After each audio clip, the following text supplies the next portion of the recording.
Hello friends, industrial dispute act 1947 एक बहुत ही important act है जिससे रिलेटेड क्वेश्चंस कॉम्पिटिटिव एग्जाम्स में आते रहते हैं। आज के इस वीडियो में हम लोग इसी एक्ट से रिलेटेड कुछ वेरी इम्पोर्टेंट एमसीक्यू को सॉल्व करेंगे।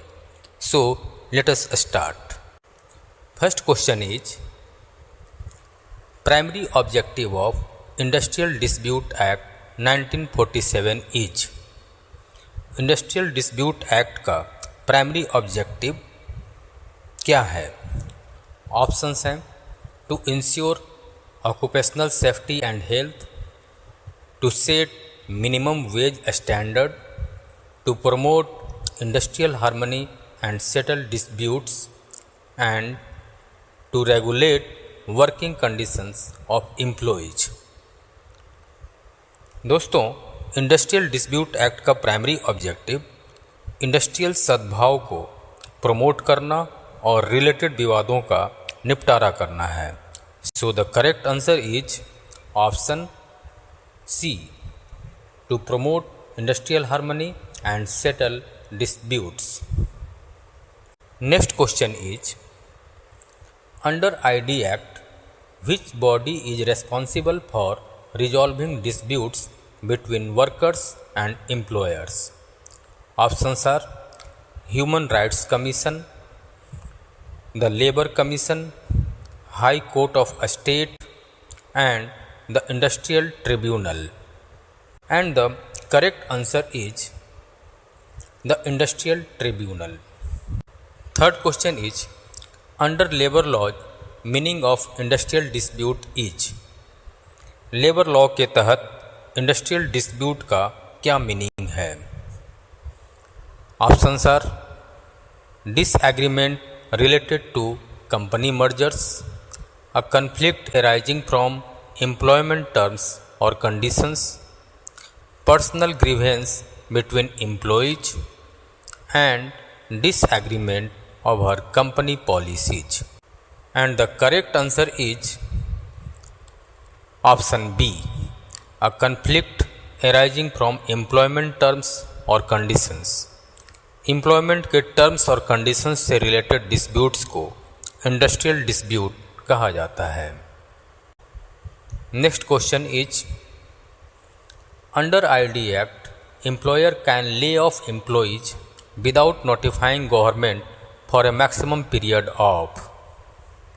आईडी एक्ट के तहत एम्प्लॉयर बिना गवर्नमेंट को नोटिफाई किए मैक्सिमम कितने पीरियड तक एम्प्लॉयज़ को ले ऑफ कर सकता है? Options are 15 days, 30 days, 45 days और 60 days. And the correct answer is option C, 45 days. Next question is what is lockout as defined in ID Act? Options are a strike done by workers due to unresolved disputes. Second option is legal notice issued to resolve disputes. Third option is negotiated settlement between employers and employees. And the last option is employer's refusal to allow workers to enter workplace. And the correct answer is option D। दोस्तों, जब employer किसी technical या raw material की कमी की वजह से या किन्हीं और कारणों से वर्कर्स को वर्कप्लेस में इंटर करने से मना कर देता है तो इसे लॉकआउट कहा जाता है। Next question is meaning of collective bargaining is। options are negotiations between employer and group of employees over employment term। second option is negotiations between employer and government agency। third option is disputes resolved by court order and fourth option is discussion between employees and management. यदि employer और employees के बीच employment terms से related dispute होने पर आपस में meeting के द्वारा नेगोशिएशन किया जाता है तो इसे कलेक्टिव बार्गेनिंग कहा जाता है। So the correct answer is option A, that is negotiations between employer and group of employees over employment term. Next question. Primary function of conciliation officer under ID Act is. Options are to mediate and settle disputes between employees and employer, to adjudicate disputes in court, to provide legal representation for workers and to enforce labor laws. Conciliation officer employee और employer के बीच dispute होने पर mediator का काम करता है और dispute को सेटल करने की कोशिश करता है। So the correct answer is option A, to mediate and settle disputes between employees and employer. Next question. Lockout and strike is declared illegal if it is not reported to appropriate authority in advance for a minimum period of. Lockout तथा strike को illegal तब माना जाता है जब इससे संबंधित notice appropriate authority को कम से कम कितने दिन पहले एडवांस में न दिया जाए। Options are 5 days, 9 days, 14 days या 25 days, and the correct answer is option C, that is 14 days.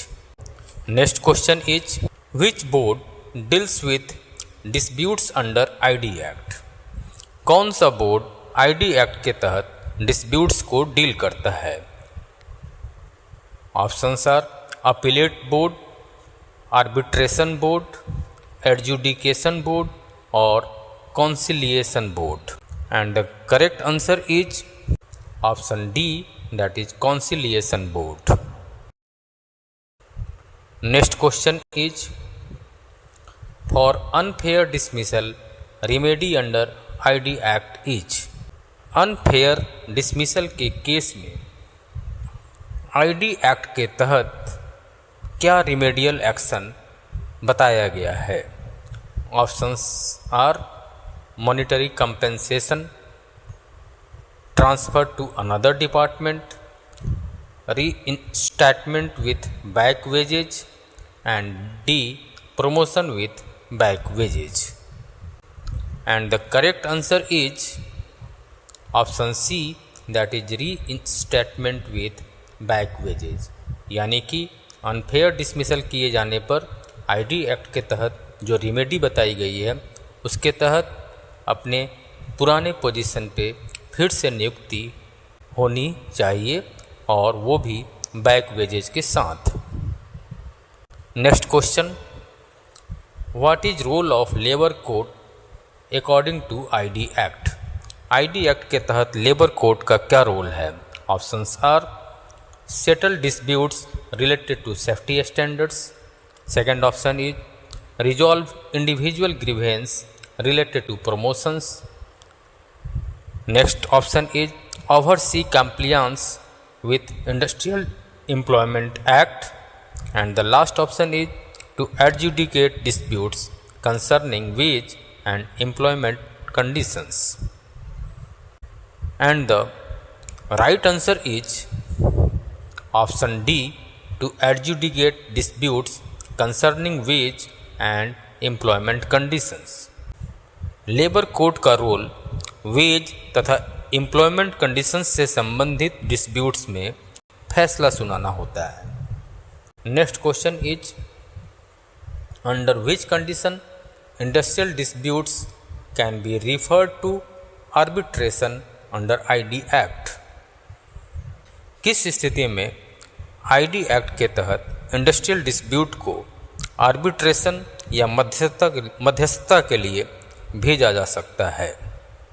Options are when a strike is ongoing for more than 14 days, if dispute involves safety regulations if dispute remains unresolved for more than 2 months or only if both party agrees to it. And the correct answer is option D, that is only if both parties agrees to it. यानी कि दोनों party जब इसके लिए सहमत हो जाती हैं तभी किसी भी इंडस्ट्रियल डिस्प्यूट को आर्बिट्रेशन के लिए लाया जा सकता है। Next question is award given by industrial tribunal और labour code must be implemented within how many days. Industrial dispute होने पर इंडस्ट्रियल ट्रिब्यूनल तथा लेबर कोर्ट द्वारा दिए जाने वाले अवार्ड को कितने दिनों के अंदर इम्प्लीमेंट करना पड़ता है। Options are 15 days, 20 days, 30 days और 60 days. And the correct answer is option D, that is 60 days. Next question is role of appellate authority under ID Act is। Options are hears appeals against orders of industrial tribunal. Option B deals with individual grievance of workers. Option C provides advisory opinion on labor laws. And option D handles disputes related to PSU। Appellate authority industrial tribunal के order के खिलाफ appeal की सुनवाई करता है।